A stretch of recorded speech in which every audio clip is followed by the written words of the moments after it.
Alright guys, we have this terrible habit of when we start working, we forget to do media stuff because we're good at working and not as good at the media side. So we're going to catch you up on a lot of what happened because things have changed since the last time we've been here.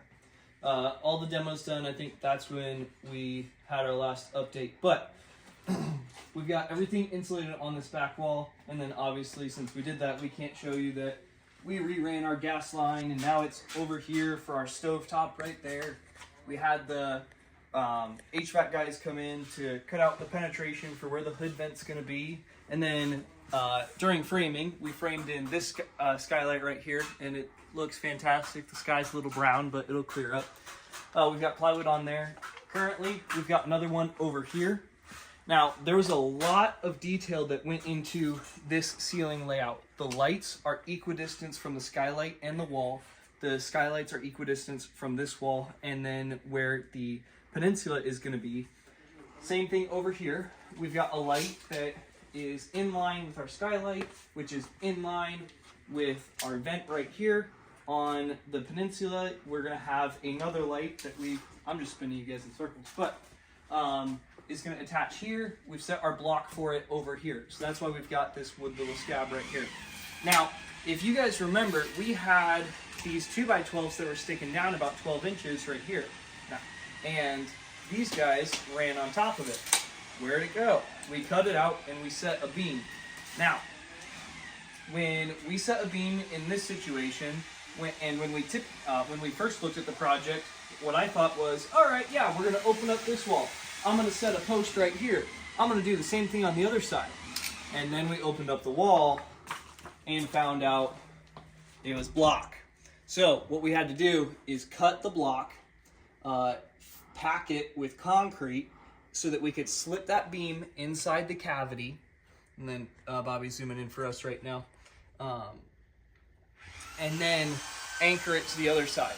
Set all our straps up top across there, so now the load's being carried.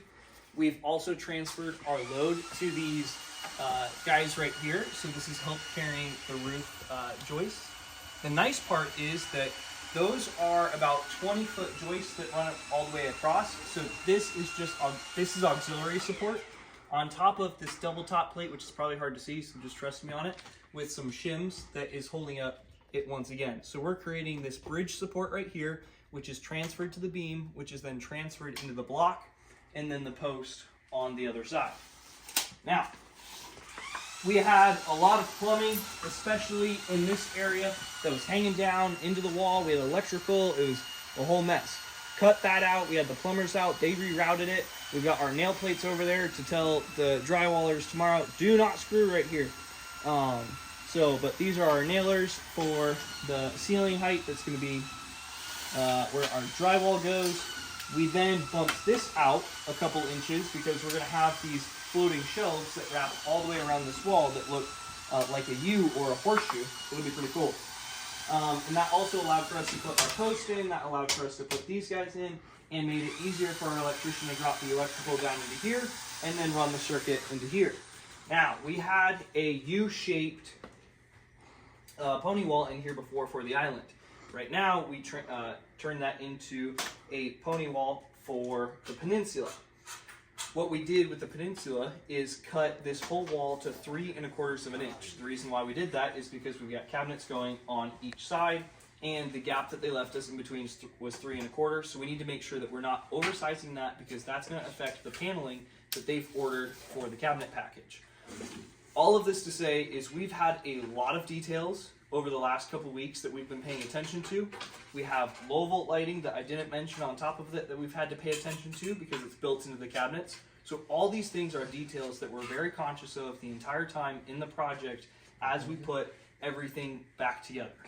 We're ready at this point to start closing up walls for drywall. We've got our tile guys in here today piecing back the floor where we need it to be replaced so that our cabinets, as they get set on top, are going to be on a level surface and not just going to be cantilevering where we're going to have to shim underneath them.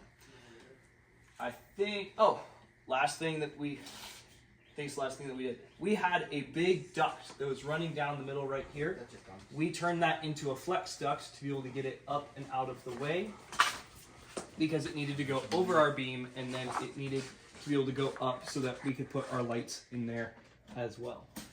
Same thing with our gas line. We had a rigid gas line before that we've now switched out to a flexible gas line that ties into the rigid in the wall, and then they flexed it over. The reason why we went with the flex is then we can get it up and over the beam. So there were a lot of moving details with all of this. We've had a lot of trades in here so far. Rough stage is coming to an end today. We're super excited for what's going on next, and we're going to try and do better with the updates that we give you in the next part of the project. But suffice to say, we're very happy with the progress. Homeowners are very happy, and we will catch you on the next one.